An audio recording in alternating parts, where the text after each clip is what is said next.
Hi guys, welcome back to Nat 5 and 5. We're going to be looking at the axis of symmetry today and turning points, so let's get started. Okay, we know how to factorise, we know how to find roots, we know how to find the y-intercept, we've already done that. So the new things today are the axis of symmetry and the turning point. So I'm just going to quickly go through the first three things that we already know. So if we factorise, if we factorise x squared, take away 6x plus 5. Factorises into two brackets, so you've got 5 and 1, and in order to make your negative 6, it must be negative 5 and negative 1. We are going to find the roots. That happens at y equals 0, so I'm going to substitute y equals 0 in. Okay, I'm going to take each bracket separately. So x equals 5. And x equals 1. That is the root. So if you wanted to do one more step, you could write the coordinates, which is 5, 0, and 1, 0. Next thing, y-intercept. That happens at x equals 0. So if I take my original quadratic equation and substitute x equals 0 in. So 6 times 0 is 0. 0 squared is 0. So y is just 5. The coordinate of this one, remember it's x and then it's y, just don't get that mixed up. You have just worked out your y, which is 5, and your x, remember, is what you substituted in, that was 0.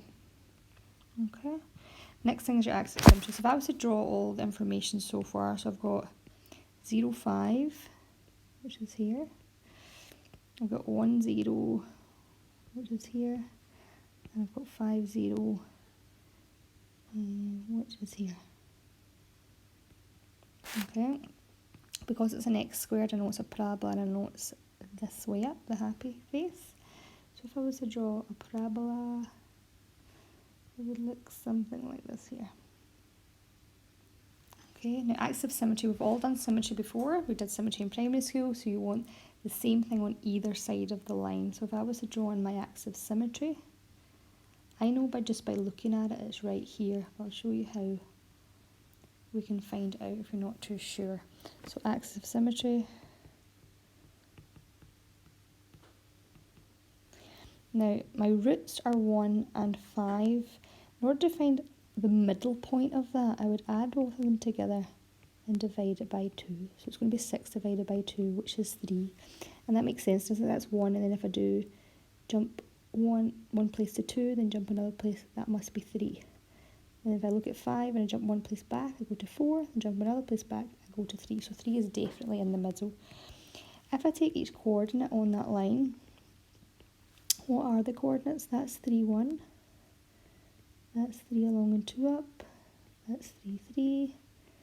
That's 3, 4. You should see a pattern developing here. You should see that always the x value is equal to 3. So no matter where I go on that line, even if I go down to the negatives, down here, if I go down here, sorry, I'll make a pen blue, that would be 3 along and 1, 2, 3, negative 4 down. So you can always see that the x is always 3.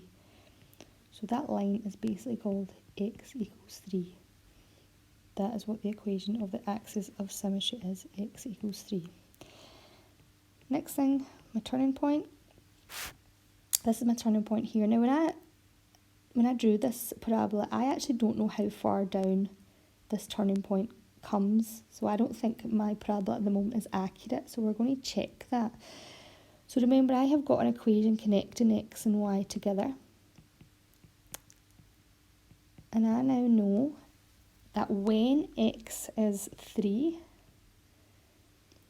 if I worked out, so if I go 3 along, 1, 2, 3, that's right in the middle of my parabola. I just need to know how far down I go in order to find this turning point here, the one that I'm pointing at.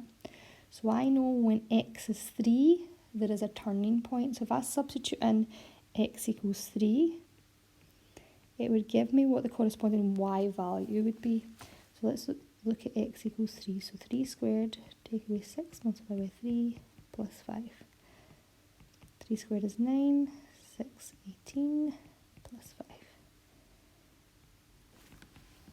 Okay, so we add all this together. So 9 take away 18 is -9, and then add 5 is -4.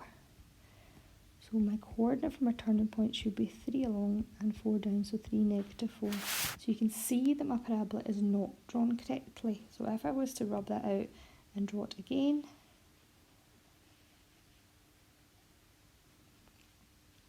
just very quickly do all the coordinates.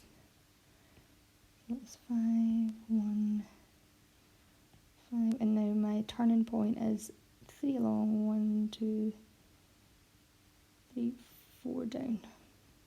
Okay, my turning point is at 3, -4. That's 5, that's 1. So now I can draw in my parabola as best I can. Turning point here, and it goes up. Okay, right, I hope that was helpful, guys. I'm going to stop here, and I'm going to do another example on another video. I just want to make this as short as I can. Okay, thanks for watching. Bye now.